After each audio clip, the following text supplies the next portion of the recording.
dulu.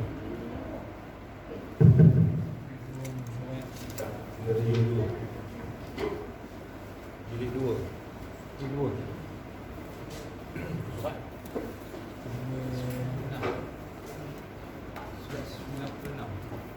Yang kitab ni.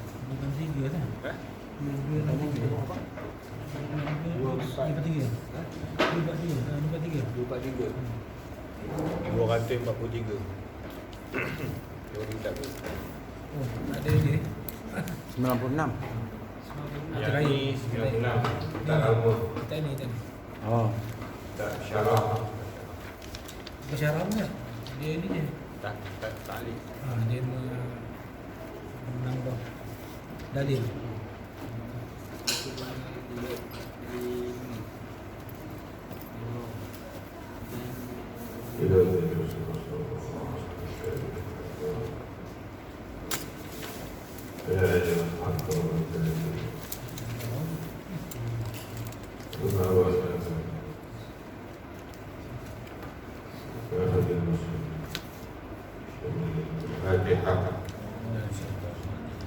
أعوذ بالله من الشيطان الرجيم بسم الله الرحمن الرحيم الحمد لله رب العالمين الرحمن الرحيم مالك يوم الدين إياك نعبد وإياك نستعين صراط المستقيم صراط الذين أنعمت عليهم غير المغضوب عليهم ولا الضالين بسم الله الرحمن الرحيم الحمد لله رب العالمين والصلاة والسلام على أشرف الأنبياء والمرسلين وعلى آله وصحبه أجمعين سبحانك لا علم لنا إلا ما علمتنا إنك أنت العليم الحكيم رب اشرح لي صدري ويسر لي أمري واحلل عقدة من لساني يفقهوا قولي قال المصنف رحمه الله تعالى ونفعنا به بعلومه في الدار آمين. Sambungan dan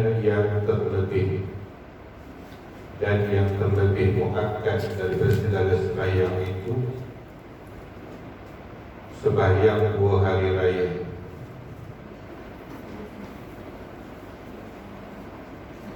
Kalau disebutkan sebelum ni sembahyang yang afdal itu sembahyang witir, ada pandangan di sini dia kata terlebih muakkad.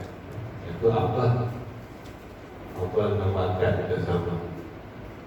Yang mana lebih muakkad? Muakkad ni dikuatkan, dituntut kuat untuk buat. Lebih ni tak lebih, tuntut. Sama dengan afdal. Kita bahas sebelum ni afdal yang witir. Selepas daripada rawatib witir. Lepas tu tarawih. Afdal. Tapi yang muakkad sembahyang 2 hari raya. Okey. Mana datang dalil mengatakan sembahyang 2 hari raya ini muakkad? Kerana khilaf pada fardu kifayah. Kerana itu illat kepada muakkad. Jadi hukum kita baca kita fiqh betul dia faham. Al-hukmu yaduru ma'al illah. Hukum itu dia bergerak berbeza dia dengan illat. Asasnya adalah Quran dan hadis. Tetapi dia berkait dengan illah. Okey. Kerana khilaf ulama. Ada ulama kata hukum sembahyang raya itu fardu kifayah. Maka bila dia ada sampai kata dia fardu, maka cenderung ulama kepadanya dia mengatakan okey. Beza dengan afdal dengan muakkad tadi, kita kata afdal tu lebih pahala. Muakkad ni adalah segi tuntutan kuat. Kerana kalau ada fardu, ada sikit usul fiqh ada faham.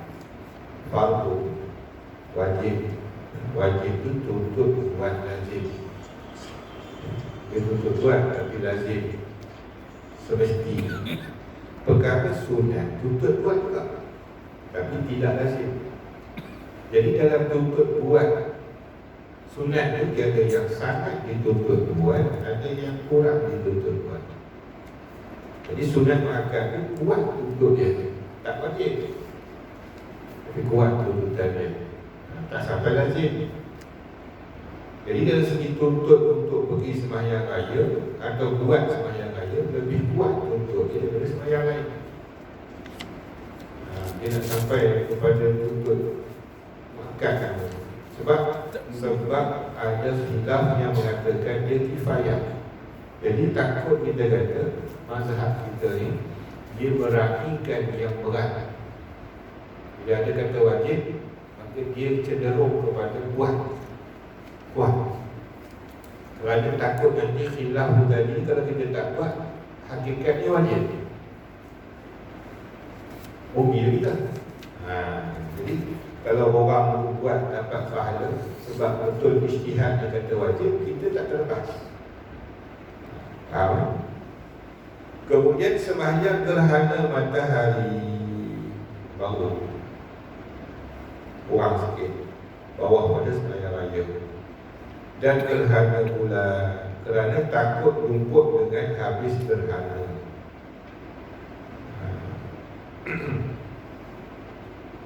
Okey, masuk muakkad. Bila jatuh hukum sembahyang sunat itu muakkad? Apabila takut lumpur gerhana, masa itu tuntut tuan. Kemudian maka sembahyang minta hujan kerana dituntut dengan berjemaah. Baru turun pakat itu daripada tadi yang tinggi, turun lagi. Kemudian maka witir kerana khilaf pada wajib. Pada segi muakkad, witir duduk bawah tuntutan ni. Apa? Di atas. Kemudian maka sembahyang 2 rakaat sunat subuh. Kerana khabar Muslim, dia sunat muakkad dalam banyak-banyak sembahyang sunat. Rakaat al-fajr khairun min ad-dunya wa ma fiha. Sunat subuh. Dia sebut subuh. Dalam hadis dia apa? Rakaat al-fajr khairun min ad-dunya wa ma fiha. Tunjuk pada muakkad. Sebab dia lebih baik daripada segala-galanya. Maka dia dituntut sangat. Okey. Dia tak sebut sebagai sunat subuh. Maka di sini khilaf ulama. Dalam mazhab kita sendiri pun ada ulama yang membahagikan hadis ini. Dia kata rakaatul fajr iaitu sunatul fajr. Sembahyang sunat fajar itu bukan sembahyang qabliyah, rawatib. Maka 2 rakaat sunat fajar lain, 2 rakaat sunat subuh lain. Qaul yang muktamad, yang lazim kita lihat dalam kitab fiqh, dia kata macam ni, iaitu sunat subuh. Salatul fajr itu sunat subuh.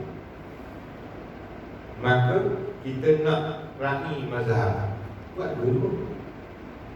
Jadi kalau orang bising-bising buat dulu apa susah. Rasa tak nak ketinggalan faqat rakaat al-fajr, usalli sunat al-fajr rakaatain lillahi ta'ala. Allahu akbar. Habis tu usalli sunat al-subh rakaatain. Dapat dua-dua. Tahun pertama kita raih, tahun kedua kita raih. Lagi afdal. Tapi kalau malas dengan niat dua sekali. Usalli sunat al-fajr was-subh rakaatain. Dapat 2 fadilah tapi kurang rakaat. Paling malas kali sulit-sulit dan subuh. Aku nak pegang yang tu, dia subuh-subuh. Tak ada fajar-fajar. Itu khilaf. Tapi kadang yang khilaf ni jadi celabur. Tanya lagi ni apa? Mana satu kan sunat fajar tu, sunat subuh. Pening-pening berapa. Siapa yang sunat fajar tu rasa sunat subuh. Siapa yang rasa dia nak pegang kaum yang berkhilaf, buat dua-dua. Hilang, terangkatlah khilaf. Lagi bagus. Okey, tapi di sini dia kata itu sebenarnya sunat subuh hadis tu. 2 rakaat sunat fajar lebih baik daripada dunia dan barang yang dalamnya, maka sebab itu sunat fajar itu afdal. Nanti pula ustaz kata ni sebenarnya sunat fajar, sunat subuh dia buat lain, kita tak dapat fadilat. Kalau tak hilaf, ya, orang awam ni jangan kita berat-beratkan. Ya, orang awam dua kan kita raskan itu. Dia dah fajar dia subuh. Kita ngajar pondok lain, ngajar orang tarekat lain, buat dua-dua. Kita ada cara mendidik begitu. Kemudian maka segala sunat rawatib yang muakkad barulah dapat satu muakkad mengekalkan dia Nabi SAW. Okay. Jadi sunat rawatib pun ada muakkad, ada ghairul muakkad. Yang muakkadnya yang mana? Yang Nabi kekalkan itu muakkad, yang Nabi buat senang-senang ghairul muakkad. Kemudian maka tarawih baru jatuh tarawih muakkad itu kerana dituntut padanya berjemaah. Maka tarawih itu dituntut padanya jemaah bila? Bila? Ketika ijtihad Sayyidina Umar. Yang sebelum ni, ya, perlakuan para sahabat berkumpul. Maka kemudian daripada itu maka sunat duha, sunat duha jatuh muakkad bawah daripada tarawih kerana ditambah akan dia dengan waktu. Apabila sembahyang itu ditambah dengan waktu, dia jadi muakkad. Jangan terkeluar waktu tanpa sembahyang. Nak tetapkan muakkad tak muakkad itu bukan kita, ulama. Ulama yang letak dengan pengamatan dia faham daripada tuntutan sembahyang. Kalau kita tengok hadis, kita tak tahu mana satu apa. Nampak sama. Macam orang pandai buah durian dengan orang tak pandai buah durian. Kita yang tak reti buah durian ni tengok orang luar semua sama serupa. Orang yang reti tak buah sedap, ni buah tak sedap. Ni bau macam ni rasa lain, bau macam ni rasa lain. Begitu ulama. Dia tengok hati tu kata fuqaha ni bukan dia tengok dengan kacamata kita. Kacamata kita nampak elok lah, baiklah, dia dah jelas lagi. Itu kelebihan Tuhan daripada para ulama. Kalau kita dah susun ni, jadi hanya satu apa buat je lah. Maka barang yang bergantung dengan perbuatan seperti 2 rakaat sunat tawaf dan ihram dan sunat ke masjid, dan 3 ini satu martabat mina barang disebut oleh daripada Allah. Kalau kita ada hukuman rujukan kita ulang kita Allah Nawawi. Dan sunat zawal ini pun khilaf. Mana satu nak buat dia sunat zawal ke sunat zuhur? Dua-dua sama. Mana yang nak pegang salah satu, siapa buat sunat zawal dia lah dapat fadilat sunat qabliyah, siapa buat qabliyah dapat sunat zawal. Siapa nak pegang dua kaul khilaf, buat dua-dua zawal 2 rakaat. Zawal lain, sunat qabliyah lain. Lepas tu dia asyikkan zawal dengan rawatib. Kalau tengok pada sini, sembahyang rawatib dah sebut tadi. Sunat zawal, saya buat di sini.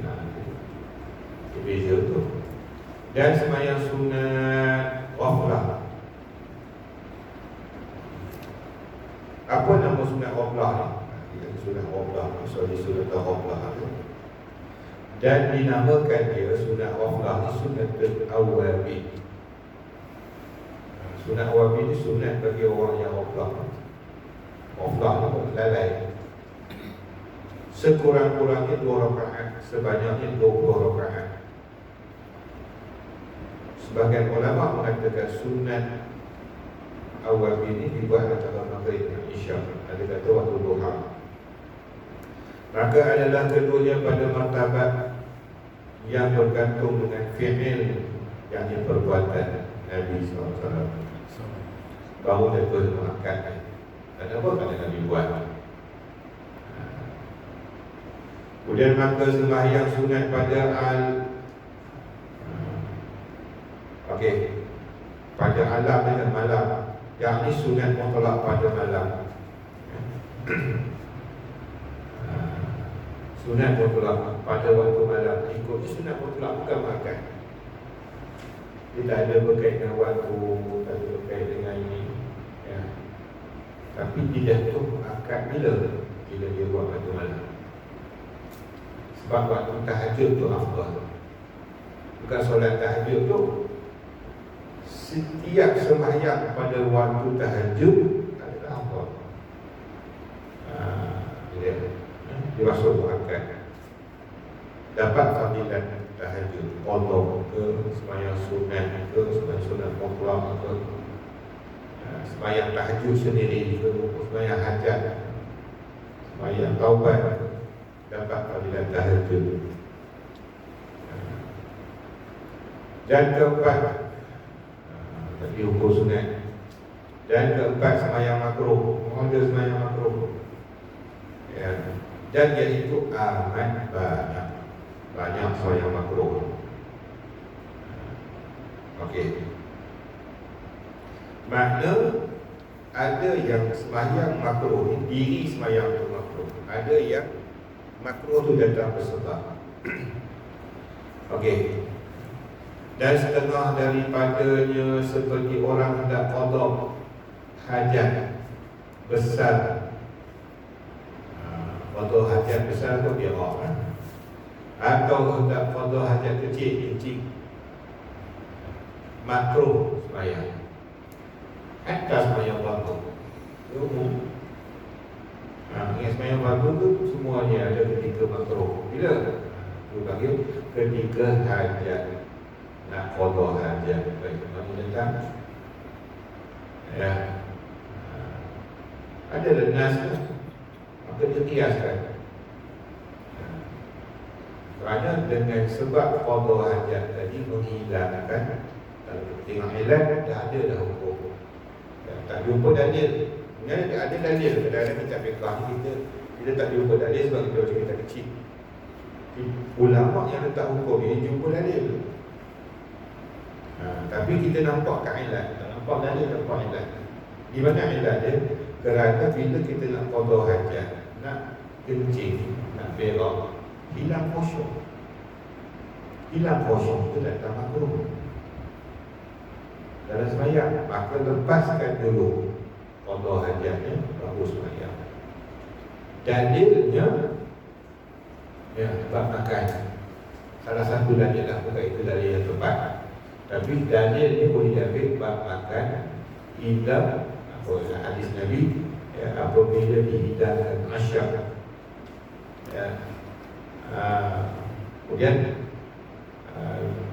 muazzin, Nabi kata muazzin bab waktu isyak, fabda bil asyar, kata Nabi, ya.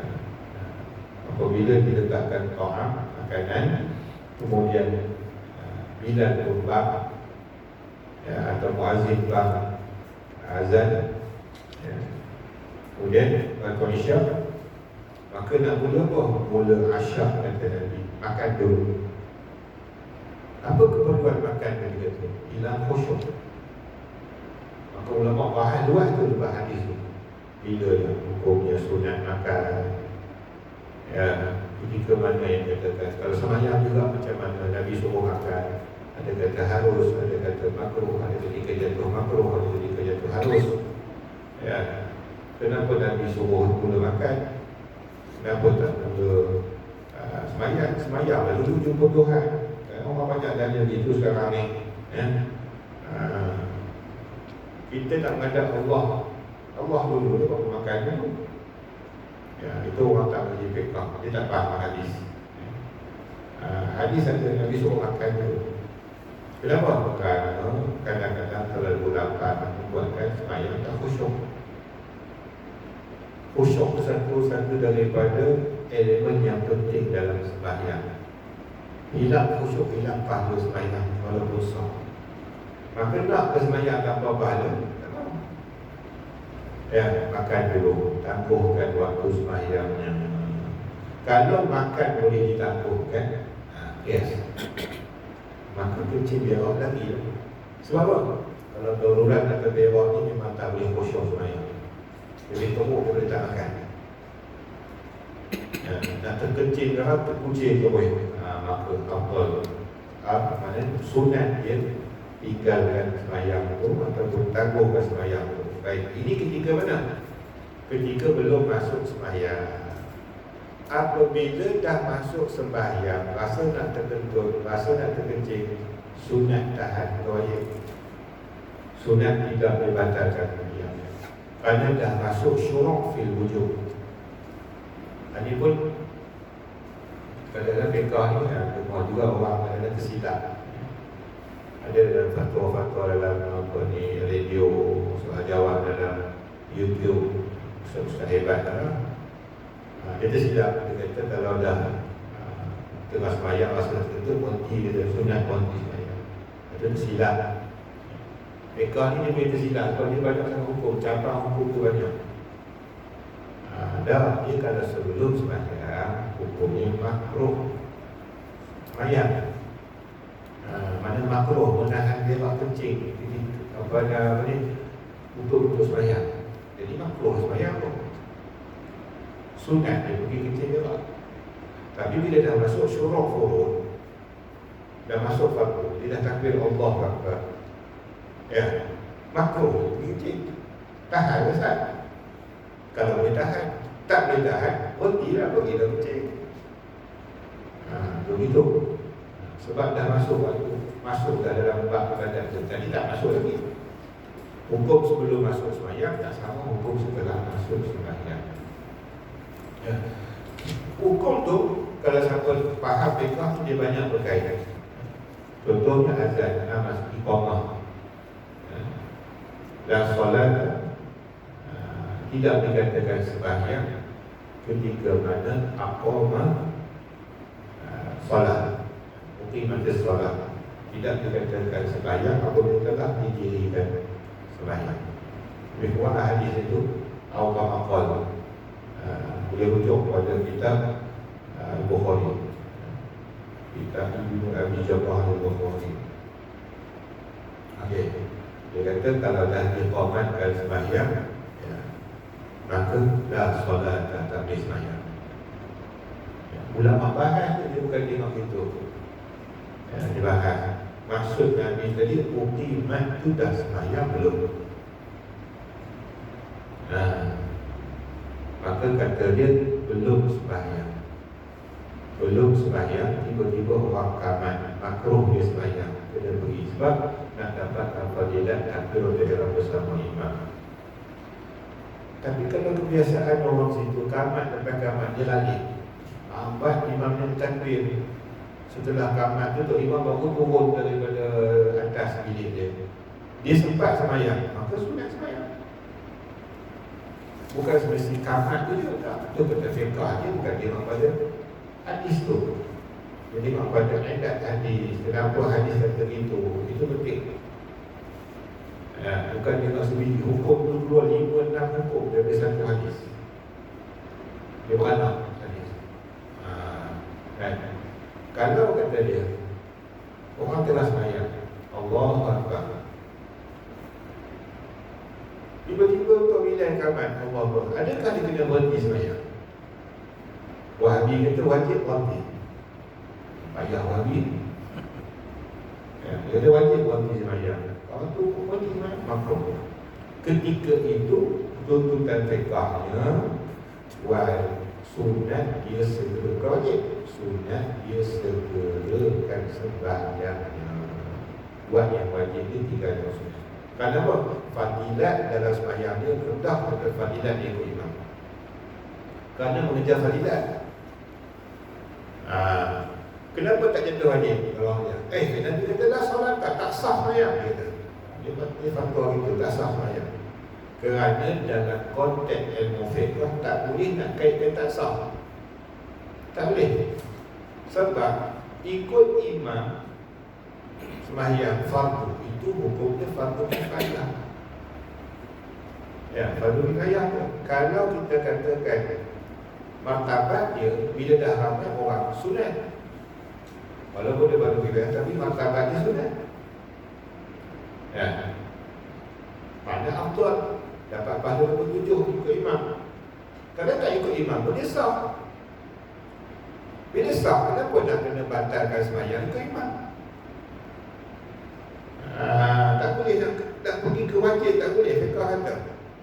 Ya, maka ijtihad ulama kata ya, kalau dia sembahyang sunat, orang dah kamat, maka dia segerakan kerana nak mengejar fadilat, bukan memberhentikan sembahyang, sebab berhentikan sembahyang itu sangat makruh. Sangat makruh. Kalau fardu kan dia haram. Okey. Faham? Jadi kaitkan ini ya, sama. Makruh dia sembahyang sebab nak dia bawa rutin. Tapi dah sembahyang tak? Makruh pula pergi berak. Sembahyang tu wajib utama ni. Dan sembahyang orang yang sangat lapar, samalah, sebab sama tarangnya. Jadi yang kata hadis Nabi Isyak tu bukan Isyak tu. Dia kata Isyak tu kita maghrib tak boleh. Dah kata sebagian hadis bukan Isyak, solat tak sebut Isyak. Maka ada ulama kata sembahyang tu maghrib pada hadis. Okey.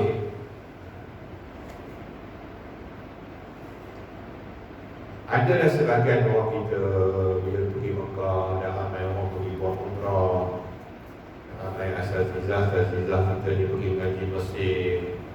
Adat orang Arab buka puasa makan kurma sebiji, 2 biji, terus sembahyang maghrib, lepas tu baru makan. Jadi yang puasa ustaz ni kita kena ikut sunnah Nabi dia. Buka dia azan dia, kita jangan makan, kita makan kurma pergi sembahyang. Tak semua yang Nabi buat itu hukum. Itu sunnah, tapi bukan hukum. Hukumnya bagi orang yang tak lapar, tak terini, tak terliur, ya, dia sunat buka puasa dengan apa juga yang ada. Apa dia pun lah. Itu sembahyang. Bagi orang lain, selagi tak telan nasi, dia tak sedia perut dia, walaupun telan kurma 3 biji. Maka sebab tu orang Melayu dulu, Pak Kiai itu untuk pukul suruh makan nasi dulu. Faham? Jadi bila tu, dia bagi ubah. Tak boleh. Ini apa dia ikut sunnah Nabi ni. Ya. Sebanyak tak khusyuk. Allah. Makruh lagi besar daripada dia makan nasi tadi. Apa dia? Sangat lapar. Ya, sangat lapar daripada subuh tadi tak makan sampai ke pukul 7 petang. Sangat lapar, sangat terini. Juadah kita pula sedap-sedap. Nabi juadah dia kurma je. Ada kurma Nabi cukup dah, tak makan pelantak nasi lah. Kita hidang nasi siap-siap. Hidang nasi siap-siap. Ya, sekarang baru makan lepas sembahyang. Hukumnya makruh. Buka hadis ni. Orang yang sangat lapar, termasuk orang sangat teringin. Jangan makan kurma dengan lapar teringin. Iya, buah kurma tak sama dengan gulai yang diberi hitam tu. Masih minyak. Kena baru pecah pula, hilang kosong. Tapi orang yang tak pergi bekah ni tak apa, tak ikut sunnah Nabi. Kita duduk kata-kata burung meletak minyak rebus dulu baru nak sembahyang. Ada tu burung ni merokok ni, saya rokok sebatang tu. Sebab nak menghilangkan rasa teringin baru sembahyang. Abah kanak-kanak buat makan kurma dulu, semua sembahyang ni, tok siap sembahyang. Budak-budak yang ponteng sembahyang ni kelas pergi dia muka habis dia jahidah tu, habis sembahyang dia tengok tak ada apa dah. Ikan bawai hilang, ayam panggang hilang, dan juga roh. Ini hukum bekah dia tak sama dengan hanya sekadar melihat perbuatan Nabi, itu hukum lagi. Kadang-kadang keharusan, kadang-kadang sunat. Kadang-kadang memang situasi Nabi begitu. Ya, Nabi nak kurma nak makan dah lepas sembahyang. Tak ada hidang pun dah, tak ada roti ke kambing, tak ada. Kita ada lagi. Tak masuk kita lepas terawih, morek lah. Itu masalah itu. Kena faham situasi hukum. Sembahyang orang yang sangat lapar makruh. Dan sembahyang orang yang sangat dahaga, sama lah lapor dahaga. Lapor pun makruh, dahaga pun makruh. Okey. Helatnya sama, hilang khusyuk.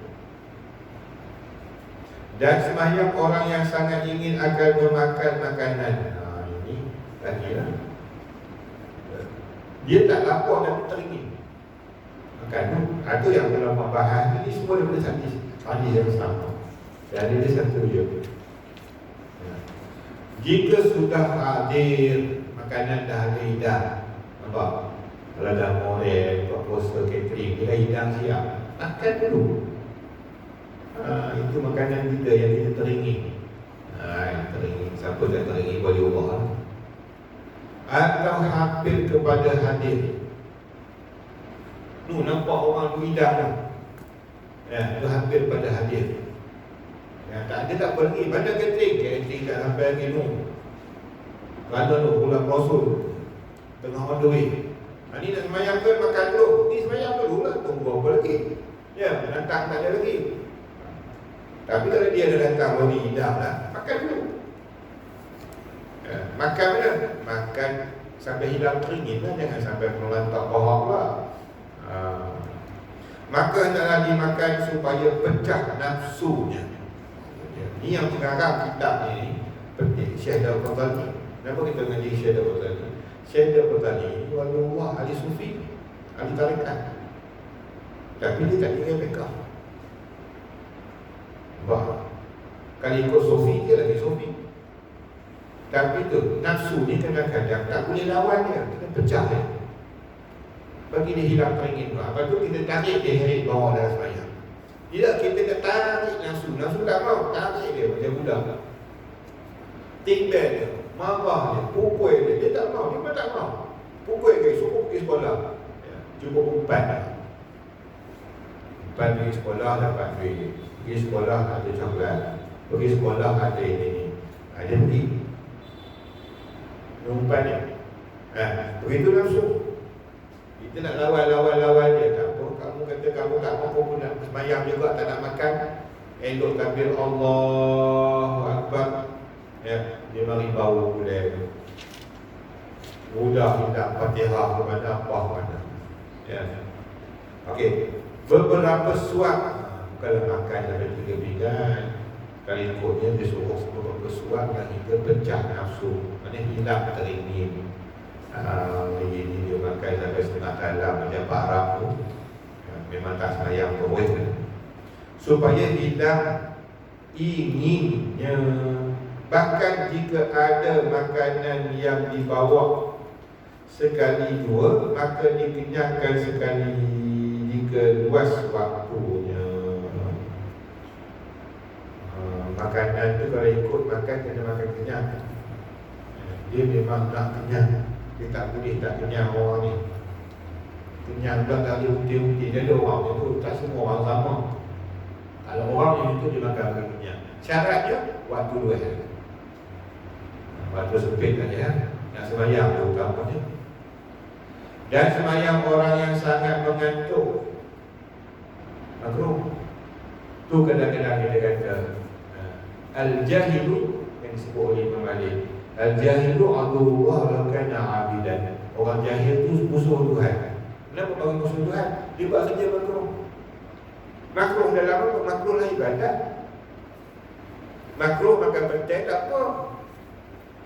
Dia tak jahat lagi sebab apa? Makruh memang dia makan. Dulunya makan tu melantak kenapa? Nafsu dalam keadaan makruh. Tak terlibat dengan Tuhan. Ini tak dalam rokok dengan Tuhan, sujud dengan Tuhan, tapi buat macam makruh. Nampak? Jadi musuh Tuhan. Ada hidangkan aku, persembahkan aku ibadat yang makruh. Kualiti tak ada. Jadi musuh Tuhan. Bukan sebab dia. Tapi dia rasa dia berjuang. Apa itu Quran? Utamakan Allah Ta'ala daripada nafsu. Kalau dia rasa mujahadah kan, sedangkan dia dah salah dengan hukum Tuhan. Masuk ngantuk. Ngantuk ni, tidur dulu. Subuh pun yang pada balik subuh pada bodoh ngaji tak besok. Syaratnya dia sangat mengantuk oleh bergenau. Kalau bangun pun tak boleh bangun. Baca apa tahu dia dengan syarat disangkakan, dizonkan kalau dia tidur kejap lagi hilang ngantuk ni dan dia boleh bangun subuh. Tapi kalau dia kata aku bum kerabum lebuh sampai ke pukul 7 ke 8, haram dia bum. Tengok keadaan hendak tu berubah hukum. Hendaknya berubah hukum. Baik. Tapi dia makruh juga. Ngantuk tu makruh. Sebagai khalafatul naum. Dia halah dengan tidur. Allah tidur tu baca-baca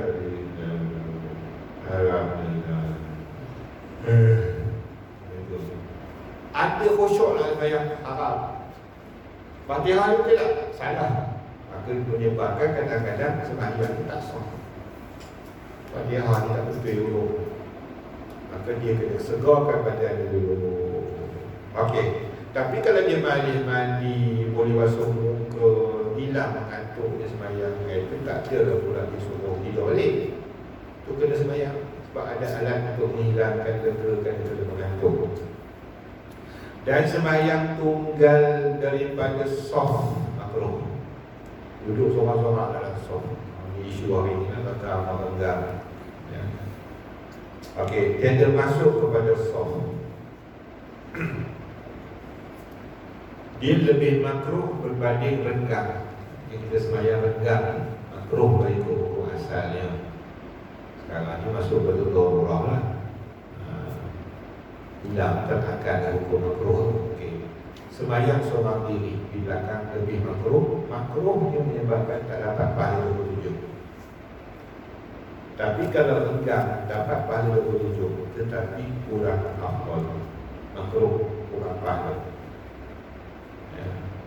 Tapi kalau duduk seorang-seorang di belakang saf, makruh yang dapat satu pahala. Sembahyangnya sah tapi dapat satu pahala. Dan sembahyang pada hal jemaah sudah berdiri itu makruh. Sembahyang pada hal jemaah sudah berdiri. Maksudnya orang yang sudah siap ramai, dia nak sembahyang sunat. Catat situ. Saya tidak faham. Maksudnya orang nak sembahyang fardu lah, nak tamatkan, tiba-tiba dia sembahyang sunat, itu makruh. Jadi mazhab kita itu makruh dia. Ya, Wahabi yang kata tak sah sembahyang tu haram, kata tak sah haram. Mazhab kita kata makruh, sah sembahyang sunat. Jadi kalau tengah sembahyang tak perlu batalkan, teruskan. Sebelum sembahyang makruh. Dan haram sembahyang yang tiada mempunyai sebab. Yang tadi kita bahas di apa ni? 3C. Haram sembahyang dimaksud haram ni. Haram sembahyang tiada mempunyai sebab seperti sunat mutlak. Itu tak ada sebab. Dan mutlak ni haram sembahyang atau yang mempunyai sebab. Tetapi mutaakhir terkemudian sebab daripadanya. Sebab itu terkemudian daripada sembahyang. Macam sembahyang ihram. Okey. Sembahyang sunat ihram, dia ihram dulu ke sembahyang dulu? Dia sembahyang dulu baru ihram. Maka sebab dia ihram, sembahyang dia dulu. Maka haram buat lepas ihram. Faham? Okey. Pada yang lain daripada haram Mekah, dia buat contoh Mekah boleh Ustaz? Mekah tidak ada waktu haram. Haram Mekah, bukan Masjidil Haram. Tanah haram Mekah. Disembahyangkan pada waktu karahiyah. Namanya karahiyah, bukan waktu haram, waktu karahiyah. Waktu karahiyah ni makruh sembahyang kalau karahiyah ni dibenci. Tak boleh sembahyang waktu itu. Yang ditegak sembahyang pada dia. Oleh kerana dia makruh sembahyang, maka ulama kata siapa sembahyang juga dia dah inat dengan Allah. Inat dengan Allah maknanya ingkar dengan Tuhan, saja nak lawan Tuhan, bantah baut serta orang berak, hukumnya haram. Maka sebab itu dikenali sebagai sembahyang makruh tahrim. Asal makruh, tapi kalau saja buat jadi haram. Kalau buat itu haram. Dan tiada jadi sembahyangnya tak sah. Bimbang. Yang ini tiada sah sembahyang tersebut. Bila waktu karahiah, yang itu tak kala naik matahari hingga kadar segala. Itu waktu tahrim.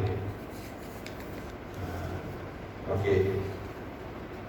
Jadi yang saya sebut lalu, waktu syuruk pada kitab kita, kitab Rabbani ini, kita Fathul Mu'in sebagainya, dia faham itu.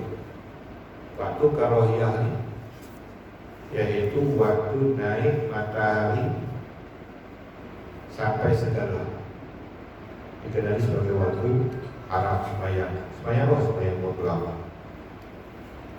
Maka sebahagian besar mengatakan meraihkan hukum dia tak lagi buat sembahyang sunat syuruk. Ada pendapat dalam mazhab kata haram sembahyang syuruk.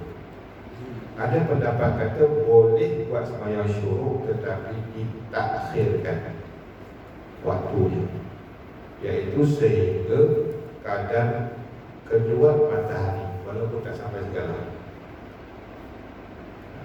Baik.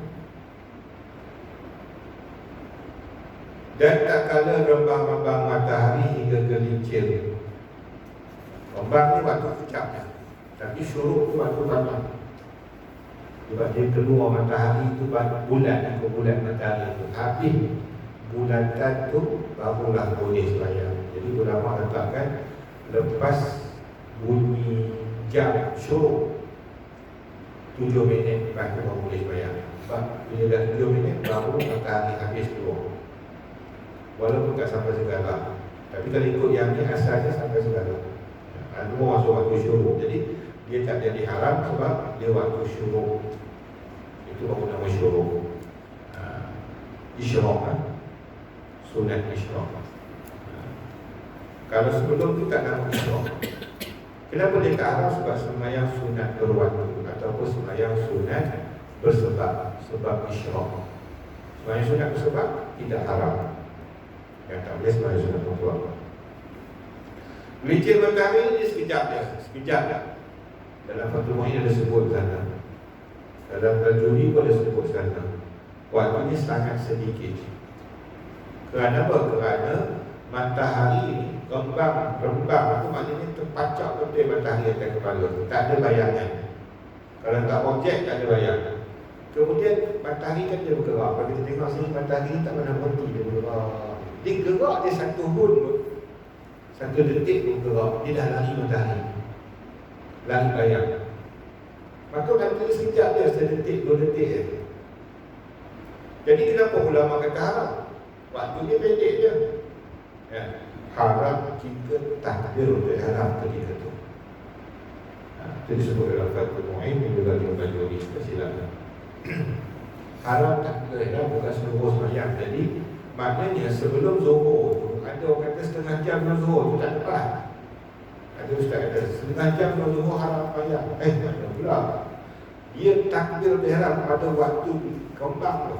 Kembang tu bukan lama, sekejap je. Jadi kita boleh dia sembahyang, tapi sebelum dia kembang atau selepas dia kembang. Masuk zuhur dah. Sebelum zuhur tu sah je, waktu haram. Jadi jangan takbir waktu tu. Kalau sebelum waktu tu takbir sah, ya, habis waktu tu dah masuk zuhur pun sah. Sembahyang waktu tu atau sembahyang apa pun. Melainkan pada hari Jumaat, kerana Jumaat digalakkan sembahyang sunat banyak, maka tidak diletakkan waktu tu waktu haram. Dan jikalau bagi orang yang tiada hadir Jumaat sekalipun, dia bukan pergi Jumaat, dia tak haram pula. Ya, Jumaat itu istimewa. Dia tak sembahyang Jumaat tapi sembahyang sunat. Ya, boleh ke sembahyang sunat waktu tu? Kalau kita kata ada galakan lah pergi masjid, untuk tata masjid, sembahyang dalam masjid, itu tak ada haram lah. Ya. Tak di rumah kan, bukan pergi masjid pun hukumnya tidak haram. Istimewa pada hari Jumaat. Okey. Walaupun sembahyang sunat mutlak, ketahui olehmu adalah waktu rembang-rembang itu sangat picit. Saya kata tadi. Dalam kitab ni pada sebut. Bukan panjang, bukan setengah jam. Tak tepat tu. Maka tiada hampir diketahui. Jadi saya kata dia adalah punya 1 saat, 2 saat. Sebenarnya dia kata tak tahu pun bila berlaku rembang, sebab matahari tak pernah berhenti. Contoh kita tak ni kan, ini bumi, matahari bergerak, kita dah, maksudnya bumi yang bergerak, kita nampak matahari bergerak. Jadi dia tak berhenti. Jadi maknanya kalau ikut line tu, kita garis, dia tak pernah berhenti pun, tak ada waktu haram. Maka masa dia lalu satu saat dia lalu tu yang terharam. Tak dikira juga. Walaupun akal tak nampak benda tu, tak boleh tatbik dengan hukum mata kepala, tapi tetap hukum. Sebab dalam sekelip mata, yang kita nampak sekelip mata tu berlaku hukum. Ada orang yang tertentu. Jadi dia tentu, kalau ikut tak nampak. Jadi kalau sampai kata setengah jam tu jauh sangat dengan kita, tak pernah bati. Okey. Malaikat gelincir, dah gelincir baru tahu. Yang tahu dia gelincir. Orang yang nampak gelincir matahari orang tahu. Tapi kalau rembang orang tak nampak. Sebab dia sekejap je. Bahawasanya takbir taharrum namanya. Yang haram sembahyang takbir ihram ketika betul rembang. Kalau jatuh betul. Pada ketika itu haram dan tiada sah. Jadi jarang sangat berlaku. Jangan risau. Macam orang nak bang ni kita dah takbir je lah. Sebab apa? Belum bang lagi tu, belum masih rembang, belum lagi tergelincir, boleh lagi sembahyang. Okey. Itu berarti sampai 10.05.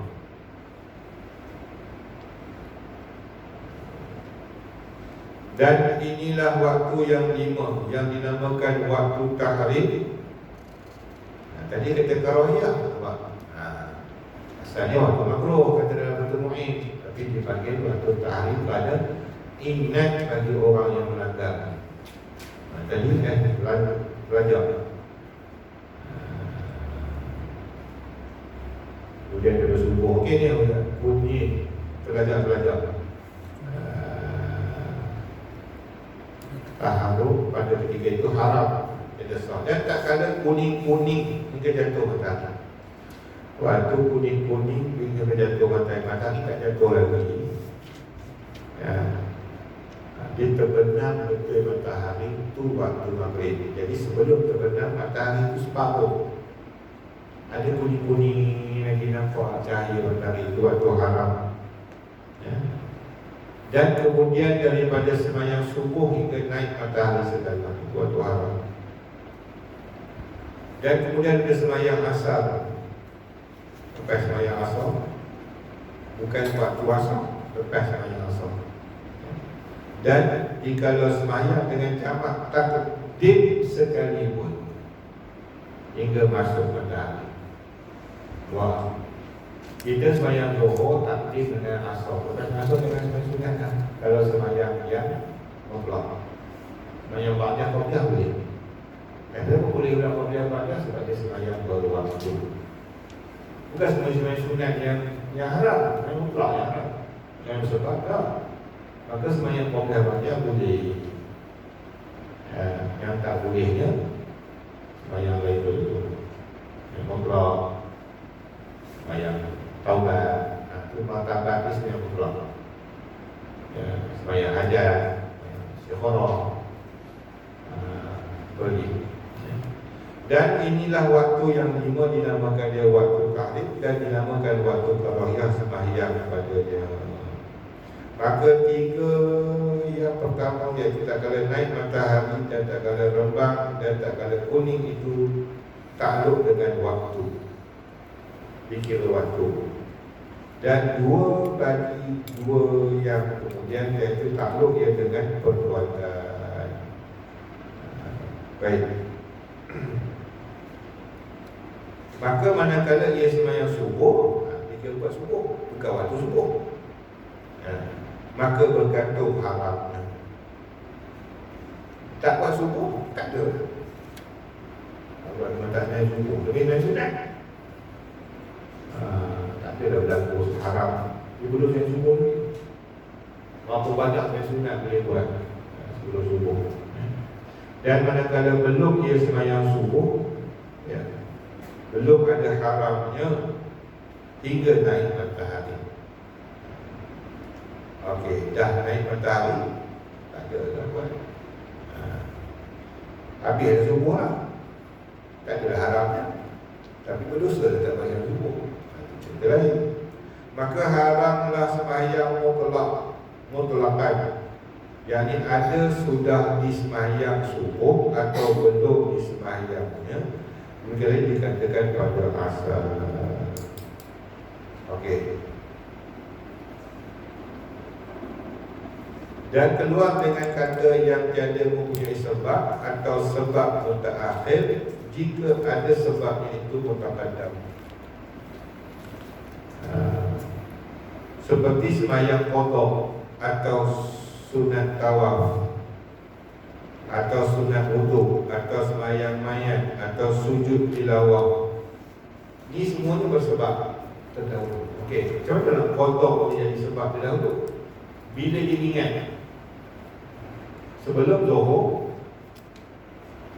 dia tak ada, lepas tu zuhur dia tinggal sembahyang, dia habis sembahyang asar baru dia teringat tak sembahyang zuhur, maka dia boleh buat lepas asar.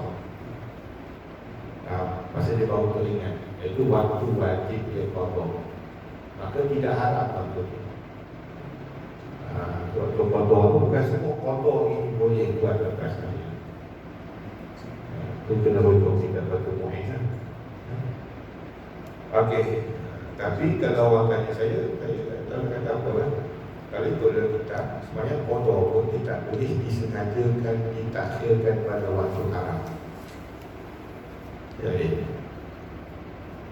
tapi bila ditanyakan kebanyakan orang, macam mana nak qada sembahyang, dia kata ambil setiap waktu satu sembahyang, lepas asar buat qada, lepas asar buat qada. Itu wallahu a'lam. Dalam kitab kita tak sebut. Ada samputah dia kata Imam Ibn Taymiyah yang fatwakan qada lepas setiap waktu solat. Wallahu a'lam, saya tak pernah jumpa bau, tapi yang masyhur adalah Ibn Taymiyah. Yang setahu saya mazhab Ibn Taymiyah yang mata kata oleh Allah. Jadi wallahu a'lam. Tapi kalau ikut kitab fiqh, dia tak susun itu. Cuma kita kata dah tak ada kaul lah, dia tinggal semayang 20 tahun, pakai kaul yang banyak-banyak tu lah. Dan demikian lagi seperti tahiyatul masjid itu tak haram, atau gerhana keduanya. Sebab gerhana ni waktu, sebab gerhana, dan ada waktu pula. Yang ni matahari dan bulan. Bulan tak ada masalah, bulan gerhana malam, matahari siang. Berlaku gerhana waktu lepas asar, tak apa, sebab dia sembahyang berwaktu bersebab, sebabnya gerhana. Dan yang muqarid, yang serta, itu seperti sembahyang fardu yang mu'adah pada jemaah dan orang yang tayammum, tak haram. Mu'adah itu dia balik sembahyang. Tadi sembahyang solat, datang jemaah, dia masuk sembahyang, jadi 2 kali sembahyang boleh ke? Boleh. Sebab dia mu'adah. Dan bermula yang dikendaki dengan sebab yang kemudian atau berserta itu dengan sebab itu nisbah kepada sembahyang 2. Inilah kaul yang diutamakan oleh Syekh Ibn Hajar dan Syekh Rabi mengikut kalam Majmu'. Nak letak nama sebab tak sebab tu pun dia sebab, bukan minta ya, sebab sembahyang berkait dengan sembahyang. Tiada dengan nisbah pada waktu karahyah. seperti yang tersebut dalam Raudhah. Bukan pasal waktu, pasal semayang. Maka semayang jenazah sebab mensucikan mayat. Nampak? Di mana sebabnya? Jadi semayang jenazah ni semayang bersebab. Jadi kita faham balik yang kata haram waktu semayang ni waktu bukan semayang sunat. Banyak orang baru yang tak boleh semayang bersubuh rasa semayang sunat. Ya, kita kata bukan sunat. Semua semayang yang tidak bersebab atau bersebab yang kemudian itu semua haram. Termasuklah Allah, termasuk semayang-mayang. Ini sebut ni semayang-mayang tu apa? Sebab ni datang bila? Sebab nak semayang, sebab mati. Ya, sebab mati. Matinya bila buat? Ya, mati lebih asal. Tak spesifik dia negara ke semayang asal. Ya. Setelah dimandikan. Itu sebabnya. Jadi yang bimbang semayang. Nanti kalau kita di masjid, waktu sebab ni lah, sebab jumpa mayat. Kalau orang yang depan dengan mayat, setelah disucikan, baru jatuh wajib semayang. Ya. Jadi ada dulu satu tempat dia mandikan mayat waktu malam, ya, sebab dia kata esok susah itu. Nanti nak basuh esok ni basuh itu je, kita tak payah mandi lah. Saya kata saya kurang setuju pada dah mandi kena semayang kena tak. Dia tak boleh lewatkan setelah mandi, tidak ada alasan untuk melewatkan mayat. Kalau belum mandi boleh lagi. Kenapa tak semayang? Tak mandi lagi. Tak dimandikan. Setelah dimandikan tidak ada alasan tunggu dia dalam rumah. Kena semayang kan. Tapi kita tak lewatkan sampai ke malam, sampai ke pagi. Jangan terangkat dah elat kepada terangkat dah waktu halangan semayang. Kalau itu sebelum mandi halangan untuk semayang mayat. Tapi kita dah mandi, tak ada halangan, kita semayang. Kita tangguh besok pagi. Dan semayang kotor sebab ingat. Saya sebut tadi semayang kotor, semayang bersebab. Sebab bila sebab ingat. Dah ingat waktu bila? Waktu asar, tak haram lah. Tapi ingatnya waktu zuhur. Waktu zuhur tadi ingat tak yang subuh, tak apa lepas asar orang buat, haram. Sebab dipindahkan sebab lepas asar. Okey, tiba semayang mayat tu. Bila mandinya tadi? Bila mandinya? Waktu zuhur. Bila semayang? Lepas asar. Kenapa tak lepas asar? Ambil orang ramai. Memang tak ada satu kitab dia sebut siapa semayang mayat lepas asar haram. Tak ada keluar itu. Dia akan keluarkan hukum macam ni. Bila mandi, bila semayang, bila mandi. Sebabnya bila? Sebab mandinya zuhur, sebelum asar. Kenapa tak boleh lepas asar?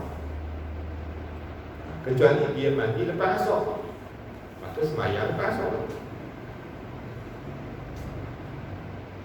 Faham tak? Penting yang fikah. Dan semayang kotor sebab ingat akan semayang yang luput.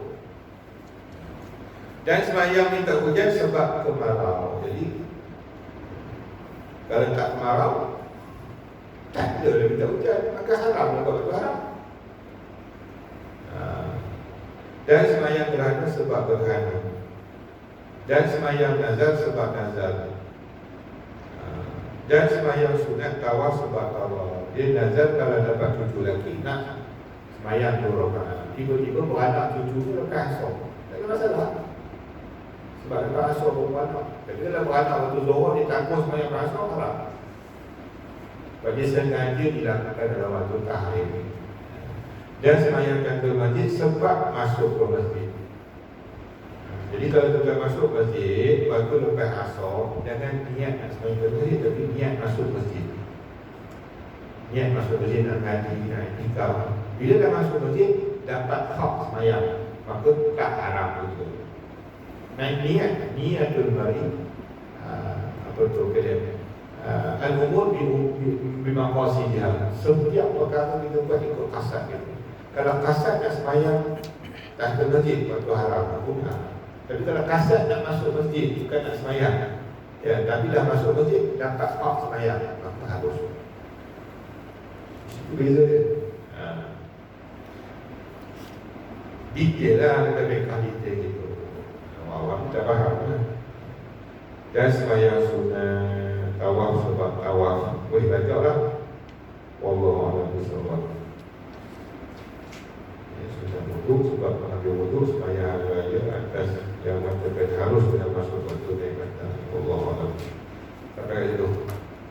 Sampai dan sembahyang hari raya atas di situ.